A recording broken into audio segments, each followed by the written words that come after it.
Buongiorno cari amici, ben ritrovati in questo spazio in mia compagnia. Vediamo i nati del 10 marzo e cosa questi nati ricevono dagli influssi delle costellazioni. Per cominciare però vi invito come di consueto ad iscrivervi al mio canale YouTube se ancora non l'avete fatto e ad iscrivervi al canale YouTube del Marietto Veneziano se non lo avete fatto.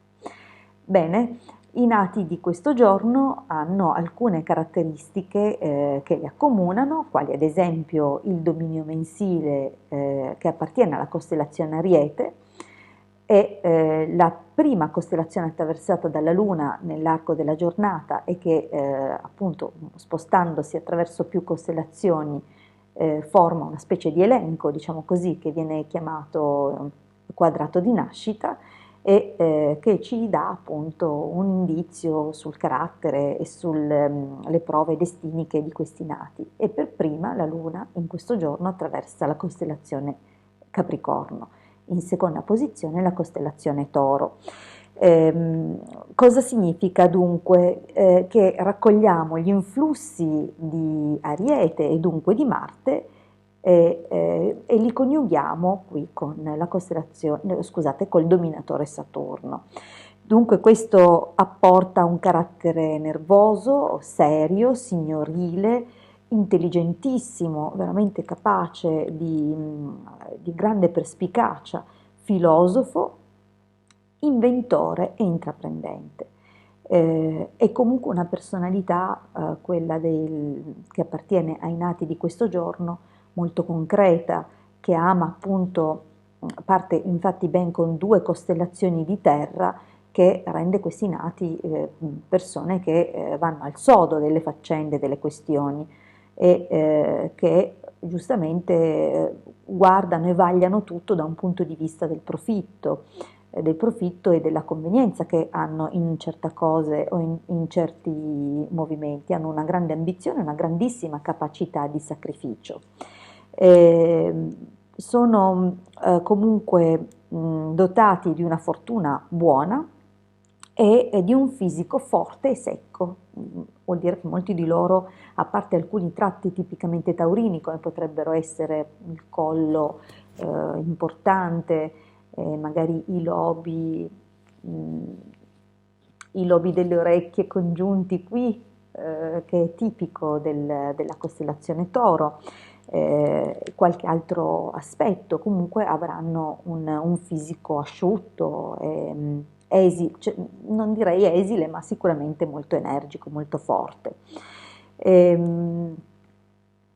La, le attività che prediligono questi nati abbracciano gli aspetti che riguardano l'edilizia in generale, e questo è sicuramente apportato sia dalla costellazione Capricorno che dalla costellazione Toro, che sono entrambe costellazioni che si interessano spesso e volentieri di tutto quello che è il mondo del mattone, delle case, degli immobili. Dunque tutti questi settori sono sicuramente favoritissimi per questi nati, a cui possiamo aggiungere comunque anche le questioni collegate alla terra, all'agricoltura, anche perché Toro è affascinata da questi ambiti e da queste materie.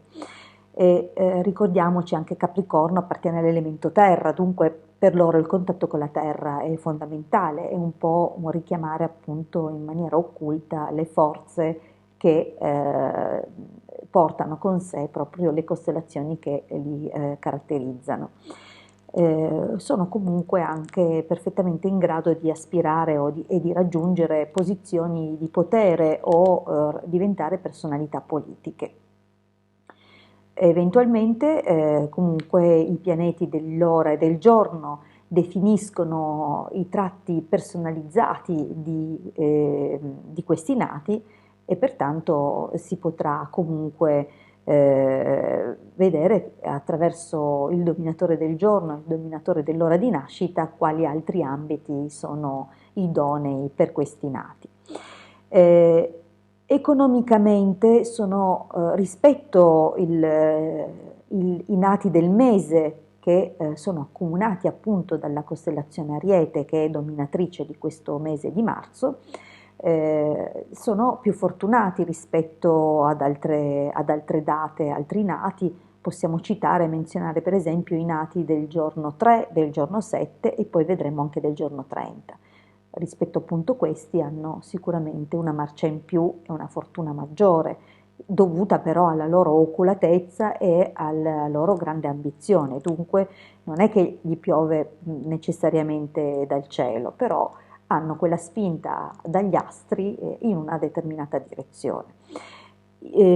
Però tanto fortunati o comunque favoriti in un certo senso da una parte, dall'altra sono vessati comunque da furti e perdite di oggetti di valore, dunque c'è un controbilanciamento in questo senso. Possono comunque anche sperimentare nella loro vita qualche piccolo, lieve pericolo proveniente dal fuoco e qualche noia burocratica o di carattere legale, che comunque in base alla costellazione che segue, quella che caratterizza le noie burocratiche, è una costellazione favorevole e pertanto sicuramente si chiuderanno a vantaggio di questi nati. Bene, detto questo, io vi ricordo che se vi interessa la personalizzazione del vostro quadrato di nascita e dunque scoprirne di più riguardo alla vostra data e al vostro destino, diciamo così, ma anche al bilanciamento degli elementi e ad altre caratteristiche che vi permetteranno di fare anche un percorso di correzione, comunque un approfondimento sui perché di alcune cose, non avrete che da contattarmi per uno studio approfondito. Io vi ringrazio come sempre per avermi ascoltato, vi ricordo ancora che se non lo avete fatto siete benvenuti nel canale come in qualità di iscritti, dunque iscrivetevi al canale per sostenere il mio lavoro e iscrivetevi anche al canale YouTube del Marietto Veneziano sempre per sostenerlo. Io vi ringrazio per la vostra attenzione e ci ritroviamo qui con i nati dell'11 marzo. A presto dalla vostra Hilde.